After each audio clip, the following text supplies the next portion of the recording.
বন্ধুরা, আমাদের শৈশবে পাওয়া সেই রঙিন আইস পপ বর্তমানে কেমন দেখায়, আর কি কারণে বুমার সুইংগাম আজকাল খুব একটা দেখা যায় না। তাছাড়া আপনি কি এটি জানেন, আর মাত্র কয়েক বছরের মধ্যে আমাদের 1000 টাকার নোট আপনাকে জাদুঘরে গিয়ে দেখতে হবে। কিন্তু এমনটি কেন? আর ব্রাজিল বনাম নরওয়ে ম্যাচে নরওয়ে জেতার পর কেন তারা ওরকমের বন্য আচরণ করেছিলেন? হ্যাঁ বন্ধুরা, এমনই সব আকর্ষণীয় তথ্য নিয়ে আজকের এই ব্র্যান্ড নিউ ভিডিও। তাই ভিডিও শুরু করার আগে অনুরোধ করব ভিডিওটি লাইক করার জন্য। কি করেছেন তো? তাহলে শুরু করা যাক। নাম্বার 9, আপনি নিশ্চয়ই কখনো না কখনো আপনার বন্ধুর সাথে এই কথা নিয়ে যুদ্ধ করেছেন যে কোন পেন্সিলটি সেরা, নটরাজ নাকি আপসারা। কিন্তু বর্তমানে আমরা এখন সবাই জানি যে এই দুটো পেন্সিল ইন্ডিয়ার একটি কোম্পানি তৈরি করে, আর তা হলো হিন্দুস্তান পেন্সিল। কিন্তু আপনারা কি জানেন পেন্সিলের আগের বিজ্ঞাপনগুলি দেখতে কেমন ছিল? যেখানে পেন্সিলের রেস বা দৌড় করানো হতো, যাতে বোঝাতো নটরাজ পেন্সিল সবচেয়ে বেশি দীর্ঘস্থায়ী বা বেশি চলে।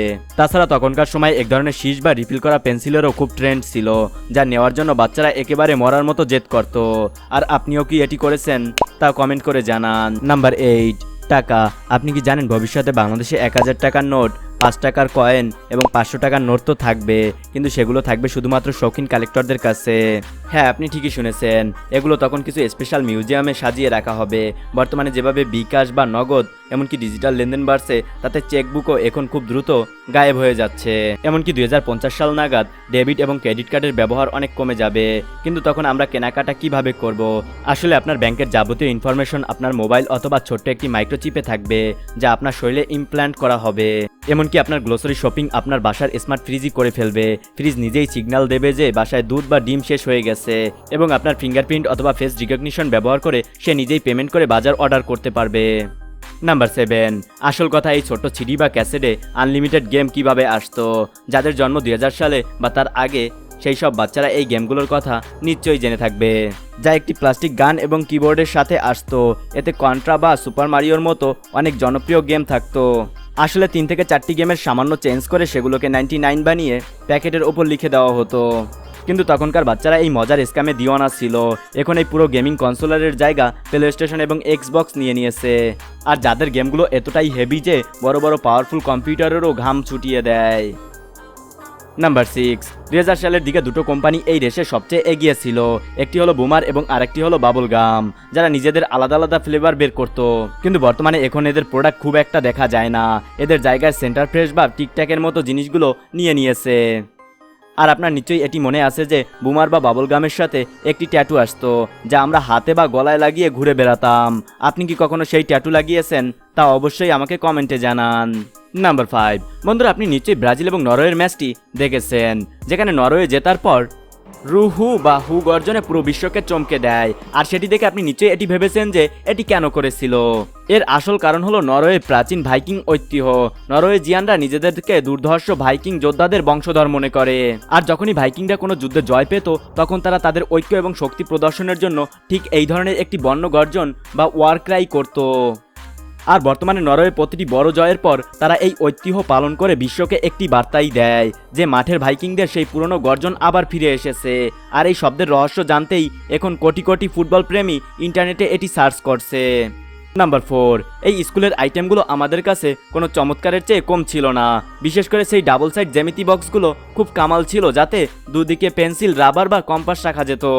অনেকে আবার এই বক্সে প্রিয় খেলোয়াড় বা কার্টুনের স্টিকার লাগিয়ে রাখতো। কিন্তু এর একটা সমস্যা ছিল, জিনিসগুলো আপনি যতই গুছিয়ে রাখুন না কেন, শেষে সব মিক্স হয়ে যেত। সম্ভবত এ কারণেই এগুলো এখন আর সচরাচর দেখা যায় না। এর বদলে এখন পাউচ বা জিপার ব্যাগ এসে গেছে, যা ক্যারি করা সহজ এবং সহজে ভেঙেও যায় না। নাম্বার 3, আপনি কি কখন আপনার বাড়িতে সিডির জন্য বাবা মার কাছে জেদ করেছেন? হ্যাঁ, সেই সিডি যাতে অনেক মুভি বা গান থাকতো। আর আগে আমাদের দেশে গান শোনার জন্য টেপ রেকর্ডার থাকতো, যাতে রিল অয়েল ক্যাসেট ভরতে হতো।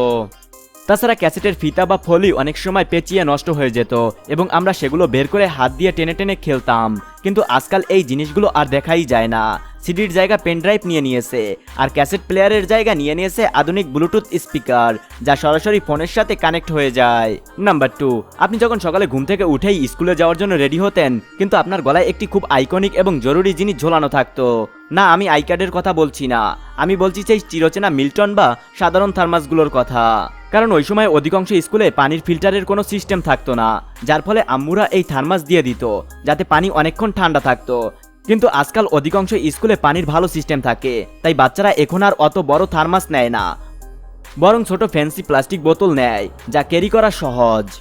নাম্বার 1, আসলেই কি আইস পপ ড্রেন বা নর্দমার পানি দিয়ে তৈরি হতো? শৈশবে আমরা সবাই এই কথাটি নিশ্চয়ই শুনেছি, কিন্তু আপনার জন্য একটি খুশির খবর আছে, কারণ এই সব কথা আমাদের এগুলো থেকে দূরে রাখার জন্য বলা হতো, যেহেতু এগুলো আমাদের অনেক পছন্দের ছিল। তবে আগে এটি এতটা কমার্শিয়ালি বা হাইজেনিক ছিল না। বর্তমানে এখন অনেক বড় বড় কোম্পানি এসে গেছে, যারা এই আইস পপ প্রফেশনাল এবং স্বাস্থ্যসম্মতভাবে তৈরি করছে। আগের সেই সাধারণ প্যাকেট বদলে এখন সুন্দর ব্র্যান্ডিং দেখা যায়। তো বন্ধুরা, আজকের ভিডিওটি এই পর্যন্তই। ভিডিওটি কেমন হয়েছে তা কমেন্টে জানান। ভিডিওটি ভালো লাগলে ভিডিওটি লাইক করুন। আর আপনি যদি রহস্যের সমাহার চ্যানেলের নতুন দর্শক হয়ে থাকেন, তাহলে অনুরোধ করব চ্যানেলটি সাবস্ক্রাইব করার জন্য এবং পাশে থাকা বেল আইকনটি অলে প্রেস করার জন্য।